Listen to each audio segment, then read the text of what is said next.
Es-tu vraiment heureux? Vraie question. Est-ce que tu as déjà réfléchi à ça? Soyons objectifs, en France nous avons Internet, le confort, la liberté et la sécurité. Et pourtant dans la rue tu peux voir des personnes tristes, voire vides. C'est pas normal ça, non? Aujourd'hui j'ai envie de parler de ma génération, la Gen Z. On va pas juger de manière négative mais on va essayer de démystifier ce sentiment de tristesse. J'ai eu l'idée de cette vidéo car il y a quelques jours je suis tombé sur plusieurs articles démontrant que la génération Z serait la génération la plus triste en ce moment. En effet, elle serait plus enclin à avoir des troubles dépressifs. Aux États-Unis, environ un jeune sur 5 entre 18 et 25 ans a vécu un épisode dépressif majeur l'an dernier. Et les chiffres français ne sont pas meilleurs. Donc vous allez me faire croire qu'une génération qui a connu la Seconde Guerre mondiale, la guerre froide et d'autres massacres de masse serait plus heureux que notre génération avec tout ce confort. C'est bien plus compliqué de ça. Pour moi, cette tristesse vient de l'autodestruction banalisée, et notamment de la romantisation de la destruction personnelle. Vous savez, être addict à boire, fumer et enchaîner les coups d'un soir. Et bah tout ce que je viens de vous dire, c'est devenu stylé, c'est devenu même la norme. Cette glorification de ce style de vie ne date pas d'hier, on peut même le retrouver sur le grand écran. Regardez juste l'impact qu'a encore aujourd'hui Patrick Bateman dans American Psycho sur les jeunes. Le mec est beau, musclé, ultra discipliné, mais ça reste un psychopathe drogué, violent et manipulateur.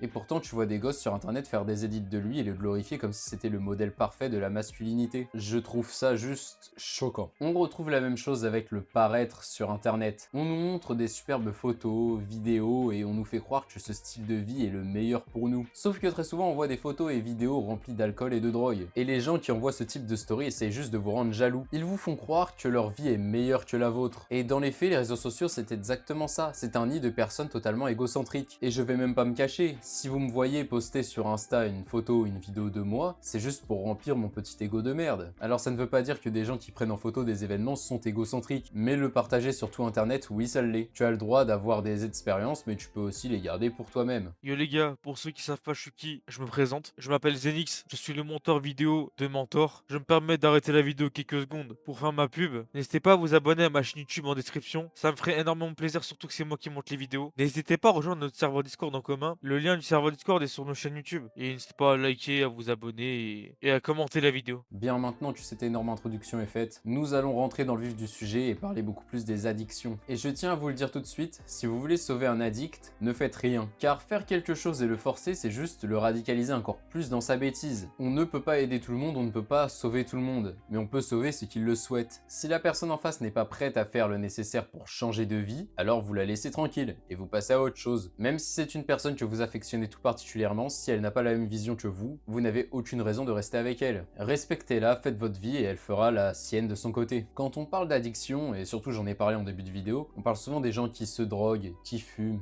qui boivent et qui vont excessivement aux soirées. Oui, d'accord, tout ça c'est de la merde et c'est à bannir de notre vie. Mais n'oubliez pas que la plus grande addiction et qui touche tout le monde aujourd'hui, ça reste les réseaux sociaux. Sincèrement, notre téléphone est un nid à dopamine dont on ne peut même plus se séparer. Et ok, c'est bien beau de critiquer les gens qui souffrent de réelles addictions et qui ont du mal à s'en sortir, mais soyez objectif avec vous-même. Est-ce que vous êtes addict à votre téléphone ou aux écrans en général? Moi personnellement, je vous le dis, oui, je suis totalement addict. Je pourrais très bien passer une journée sans écran, mais c'est seulement une journée. C'est vraiment triste à dire, mais je pense que ma vie n'aurait plus vraiment de sens si j'étais privé d'écran. Je vais vous montrer à l'écran les screens de mon téléphone. Faites-le avec moi, regardez votre temps d'écran au global de la semaine passée ou de la journée d'hier. Moi, je vais vous montrer mon temps d'écran du dimanche 26 octobre et vous constatez déjà que 3-4 heures de temps d'écran par jour, c'est juste énorme. Surtout que là, c'était juste du pur divertissement, c'était même pas pour bosser. Évidemment que si tu as 12 heures d'écran par jour, mais c'est uniquement pour travailler, pour faire de l'argent, bah oui,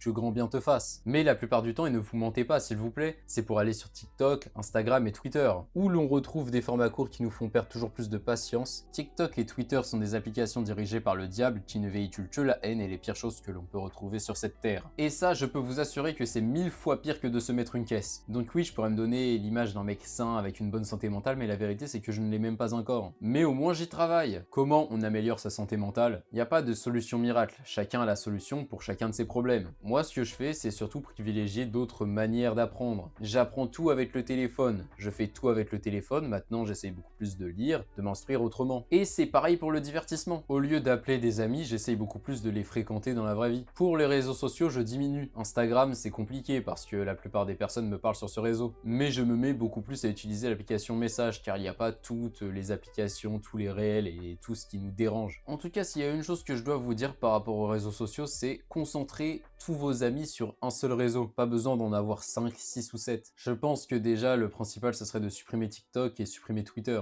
Parce que comme je l'ai dit, ce sont des applications qui ne servent qu'à déverser la haine. Instagram aussi avec ses réels, bon bah juste supprime les réels. Il y a plein d'applications ou d'extensions qui font que tu ne peux pas regarder les réels. Pour remplacer ce temps d'écran qui va désormais te servir de temps libre, il va falloir que tu le remplaces par quelque chose d'autre qui va te servir à l'avenir. T'inscrire à la salle, faire une activité artistique, faire de la musique, lancer une chaîne YouTube, te donner de nouveaux défis tout simplement. Quelque chose qui te passionne et qui t'apporte dans la vie. Je pense que cette chaîne sert aussi à mon développement personnel, car je parle de mes expériences et justement ça me permet de me développer. Et franchement, je suis super content du rendu que ça donne sur cette chaîne YouTube. Notre première vidéo, on l'a commencé sur une plage, à l'autre bout du monde où on parlait de l'Examen Hunter. D'ailleurs, on va y revenir bientôt sur cet Examen Hunter. Et maintenant, je trouve le rendu vraiment clean. Et la chaîne ne fait que monter de jour en jour. Et ça, je vous en remercie. Aussi, j'ai quelque chose d'important à vous dire. Si vous voulez changer votre mode de vie, il existe de nombreux numéros totalement gratuits que je vous mets dans la description de cette vidéo. Le plus compliqué quand on arrête l'alcool, la cigarette, les réseaux sociaux, c'est d'être seul. Et quand on parle à quelqu'un, même d'extérieur qu'on ne connaît pas, vous ne pouvez pas imaginer à quel point ça fait un bien fou. Et c'est pour ça que je vous le demanderai que cet espace commentaire soit l'espace commentaire le plus sain possible de YouTube. Qu'on puisse parler de nos problèmes, de nos addictions sans être jugé, mais être accompagné. Que cette chaîne serve à des milliers de personnes,